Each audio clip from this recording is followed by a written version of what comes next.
Hello students, मैं धनंजय पांडे सुभागी देवी intermediate college के इस ऑनलाइन पोर्टल पे आप लोगों का बहुत बहुत स्वागत करता हूँ। देखिए, हम लोग कक्षा 8 के विज्ञान विषय के अंतर्गत पढ़ रहे थे पार्ट दो में हम लोग पढ़ रहे सूक्ष्मजीव। तो पिछले वीडियो में हम लोग आप लोगों को बता दिए थे कि सूक्ष्मजीव क्या होते हैं जिन्हें माइक्रोस्कोप की सहायता से देखा जाता है। कौन कौन से सूक्ष्मजीव हैं? बैक्टीरिया है, वायरस है, प्रोटोजोआ है और कुछ एल्गी हैं। वायरस कौन सा? सॉरी, वायरस सूक्ष्मजीव है, लेकिन सूक्ष्मजीवों से थोड़ा सा क्या है, अलग व्यवहार करता है।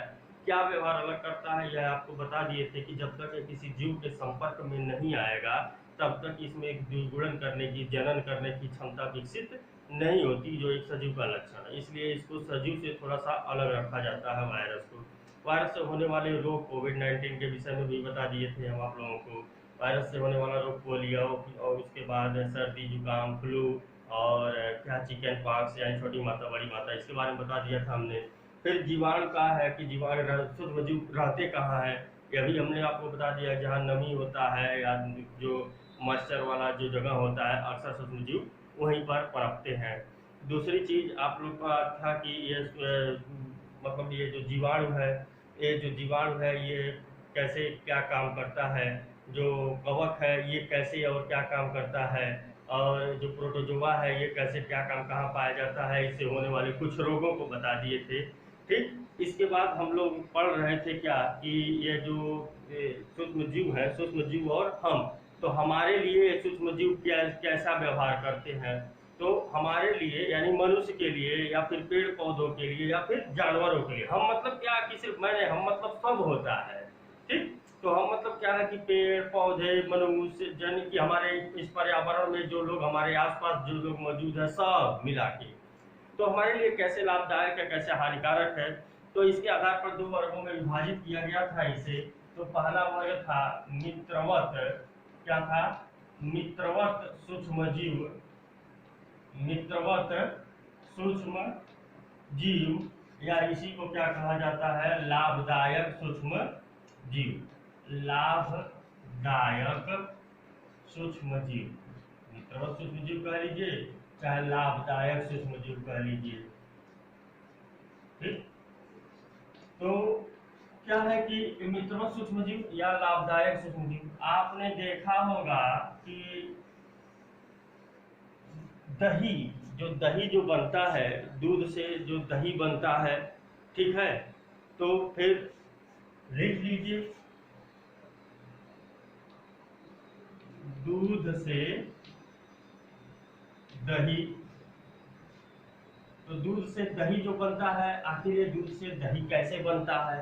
ठीक है, फिर ब्रेड कैसे बनता है, केक कैसे बनता है, फिर ब्रेड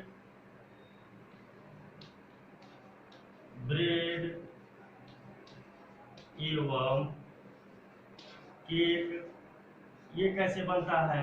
फिर कुछ औषधियां हैं, दवाइयां हैं, कुछ औषधियां ये कैसे बनती हैं।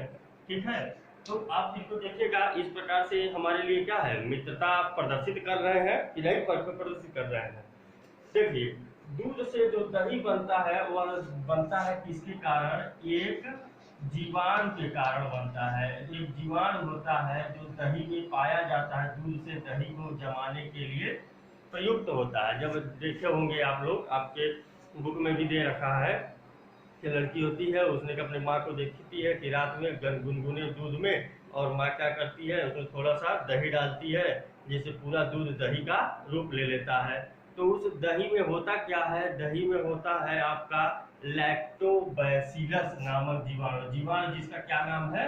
उस जीवाणु का नाम है लैक्टोबैसिलस।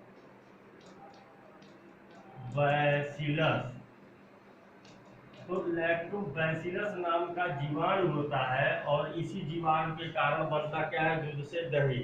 तो जब दही को दूध में डाला जाता है तो यह लैक्टोबैसिलस जीवाणु क्या करता है? अपनी संख्या में लगातार वृद्धि करने लगता है, और लगातार वृद्धि करके पूरे दूध को दही के रूप में परिवर्तित कर देता है, जनन करने लगता है दूध में जाकर के। तो दूध से दही बनने में लैक्टोबैसिलस जीवाणु जिम्मेदार है।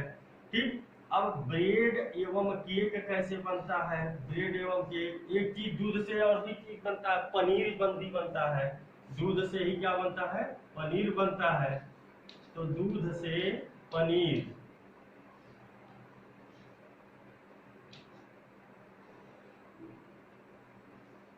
तो दूध से पनीर किससे बनता है? यह भी जीवाणु से ही बनता है, यह भी जीवाणु के कारण ही बनता है।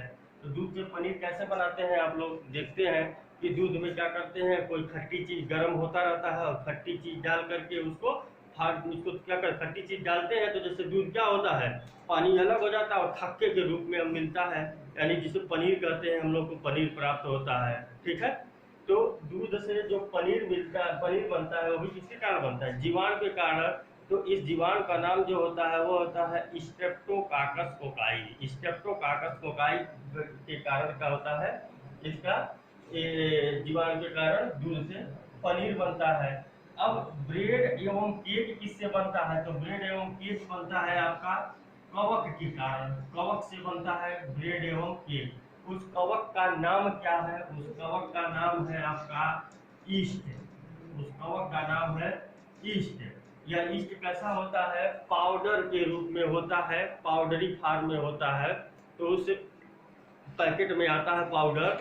तो ईस्ट का एक पौधा होता है जो कुछ उसमें नहीं लगते हैं, तो उस पौधे के जड़ को ही, तने को और जड़ को एक्सट्रैक्ट करके निकाल के लाया जाता है, सुखाया जाता है, पीसा जाता है और फैक्ट्रियों में उसे यानी सूखा करके पैकेटों में भर करके बेचा जाता है।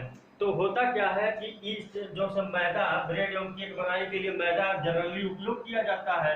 तो मैदे में क्या करते हैं, जब थोड़ा सा मैदा लेंगे और थोड़े से मैदे को क्या करेंगे, ईस्ट डाल देंगे, ईस्ट डालकर गूंथ देंगे और कुछ देर तक रख देंगे। तो ईस्ट में होता क्या है, जैसे रखेंगे तो उसमें फर्मेंटेशन होने लगता है, यानी किण्वन होने लगता है। क्या होने लगता है? किण्वन, किण्वन की प्रक्रिया होने लगती है।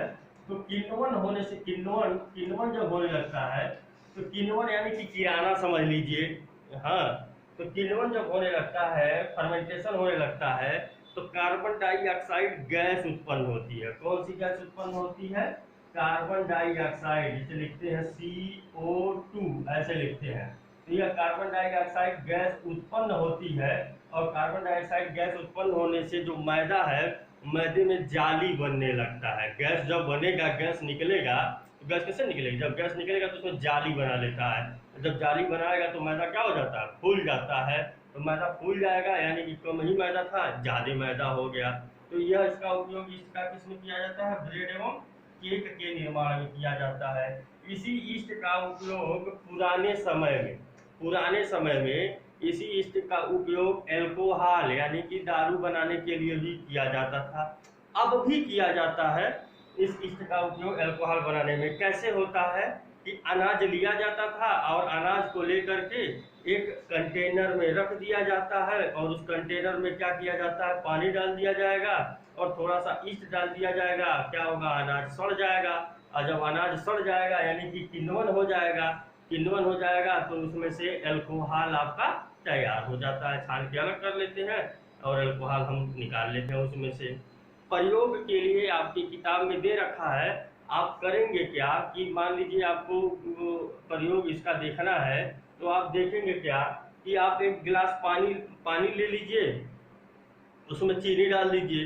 पानी लीजिए, उसमें चीनी डाल दीजिए। पानी और चीनी में क्या 3/4 होना चाहिए, तो 3/4 पानी ले लीजिए और उसमें चीनी डाल दीजिए और चीनी में क्या कीजिए, थोड़ा सा ईस्ट डाल दीजिए। और उसके बाद कुछ देर के बाद, आप कुछ दिनों के बाद आप जब देखेंगे तो उसमें से क्या होगी, एक महक आएगी, गंध आती है।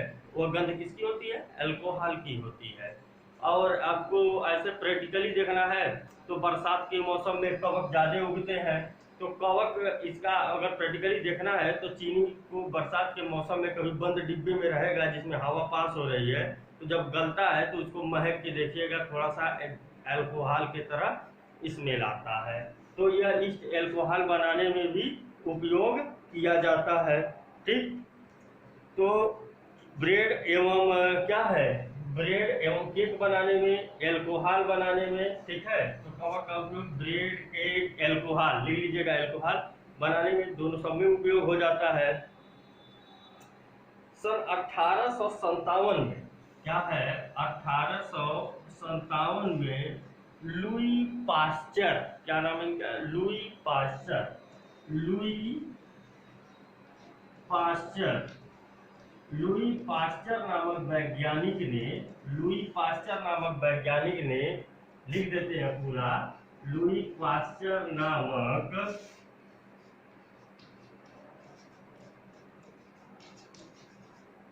वैज्ञानिक ने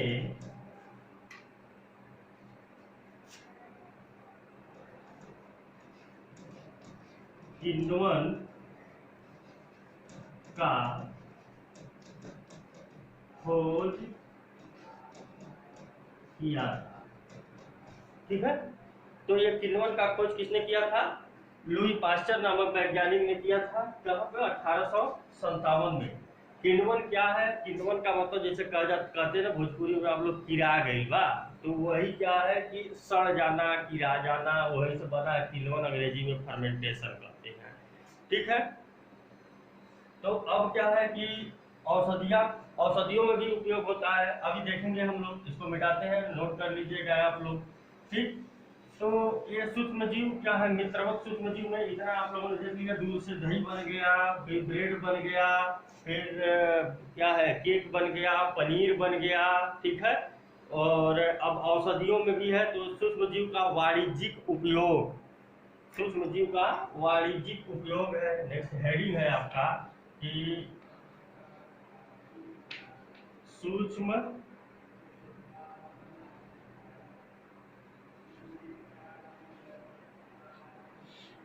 जीव का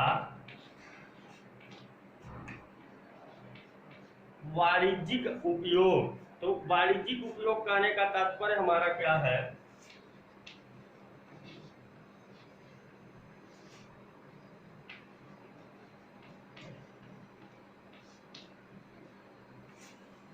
वाणिज्य से हमारा मतलब होता है कि रुपया पैसा। ठीक है, तो ये जो वाणिज्यिक उपयोग का मतलब कि इस सूक्ष्म जीव का उपयोग करके हम कैसे रुपए पैसे कमा सकते हैं, यानी कि रुपए पैसे कमाने के लिए सूक्ष्म जीव का उपयोग कहाँ कहाँ होता है। ठीक है, तो आप लोग इसमें देखे होंगे कि अभी आपको हम बताए हैं कि दूध से आप दही बना रहे हैं, ठीक, दूध से पनीर बना रहे हैं, अनाजों को सड़ा करके कवक के द्वारा आप अल्कोहल बना रहे हैं।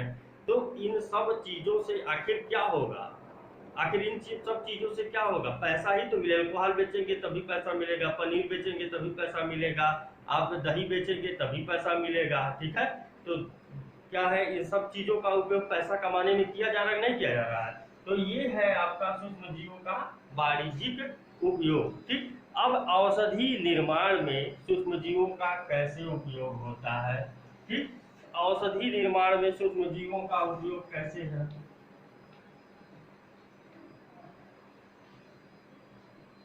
औषधि निर्माण में सूक्ष्म जीवों का उपयोग,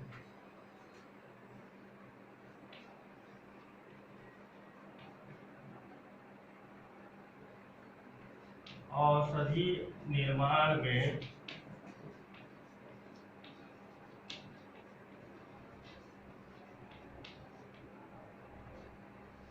सूक्ष्म जीवों का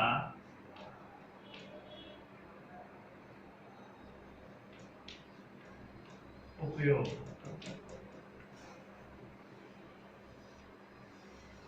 कैसे होता है, औषधि निर्माण में कैसे होता है सूक्ष्म जीव का उपयोग। देखिए, सबसे पहले 1992 में, इसको देख लीजिए, 1992 में वैज्ञानिक है अलेक्जेंडर फ्लेमिंग, इनका नाम है अलेक्जेंडर फ्लेमिंग। हिंदी में आप जैसे चाहे अलग अलग किताबों में अलग अलग तरह से लिखा हुआ मिलता है। अलेक्जेंडर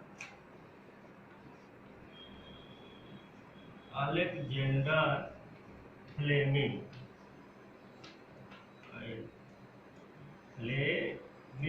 तो अलेक्जेंडर फ्लेमिंग एक वैज्ञानिक है। इन्होंने किया क्या, इन्होंने सूक्ष्म जीवों का, इसमें इन्होंने बहुत ही अच्छा उपयोग किया क्या था इन्होंने, जीवाणु रोगों से बचाव के लिए एक प्रैक्टिकल कर रहे थे कि जीवाणु से होने वाले जो रोग हैं उनसे कैसे बचा जाए। इससे बचने के लिए वो प्रैक्टिकल कर रहे थे। तो प्रैक्टिकल में क्या है कि एक संवर्धन माध्यम का मतलब एक तस्तरी होता है, और इसमें क्या है, इस तस्तरी में मोम का क्या है कि एक परत रहती है, इसमें नमी जैसे मोम यहाँ भरा रहता है इसमें। तो यहाँ पर ये भरा हुआ है केमिकल, और इसी में क्या है आपका कि जीवाणु को ग्रो कराया जाता था और देखा जाता था कि जीवाणुओं को कैसे अधिक ग्रो कराया जा सकता है, कैसे मारा जा सकता है। तो इनको प्रैक्टिकल करते समय, प्रयोग करते समय जीवाणुओं से होने वाले रोगों से बचाव, ये इस संदर्भ में प्रैक्टिकल करते समय अलेक्जेंडर फ्लेमिंग ने देखा कि कुछ हरे कलर के धब्बे इस पूरे तस्तरी पर ऐसे हरे हरे कलर के, ग्रीन ग्रीन कलर के धब्बे पाए गए। ठीक है, जो धब्बे पाए गए तो इन्होंने ये देखा कि इन धब्बों की खासियत यह थी कि ये धब्बे बैक्टीरिया जो जीवाणु था, जीवाणुओं को ये सब क्या कर दे रहे हैं, मार दे रहे हैं। ठीक है, तो इन्होंने वो जो धब्बे थे, वो धब्बे क्या थे आपके, फफूंद थे, कवक थे। क्या थे, कवक थे। धब्बे जो थे वो कवक थे, और कवक मार किसको रहे हैं, आपके जीवाणु को, बैक्टीरिया को मार रहे हैं। इसके आधार पर इन्होंने खोज किया था किसका, पेनिसिलिन का। ठीक है, किसका खोज किया, पेनिसिलिन का खोज किया था।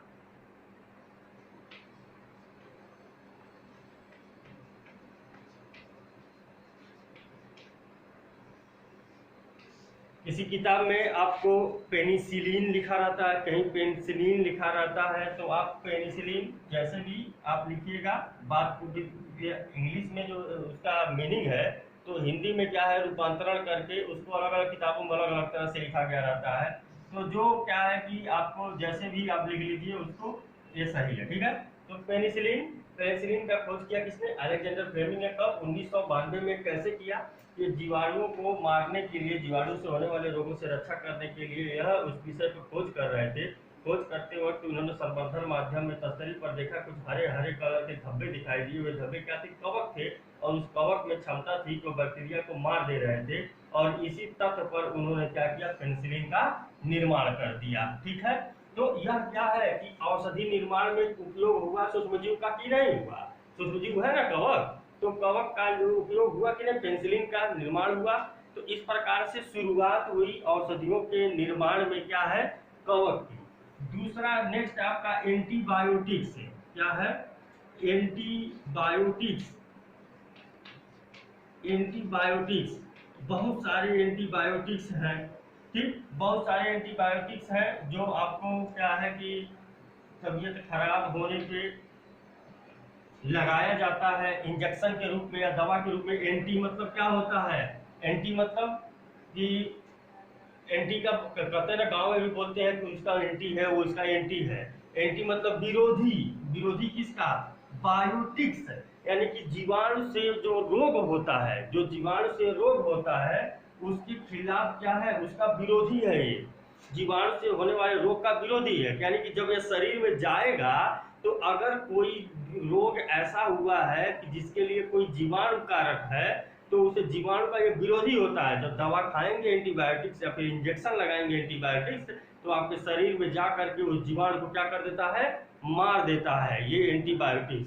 बहुत सारे एंटीबायोटिक्स आपके मार्केट में उपलब्ध है, जैसे क्या है, स्ट्रेप्टोमाइसिन है, स्ट्रेप्टोमाइसिन, स्ट्रेप्टोमाइसिन है आपका। यह बनाया जाता है बैक्टीरिया से, स्ट्रेप्टोकाकस कोकाई नामक बैक्टीरिया से बनाया जाता है आपका स्ट्रेप्टोमाइसिन। फिर टेट्रासाइक्लिन,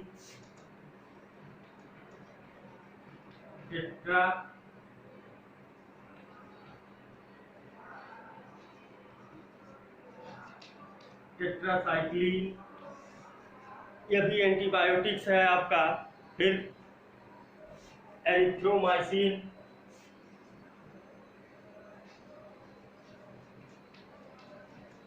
एरिथ्रोमाइसिन।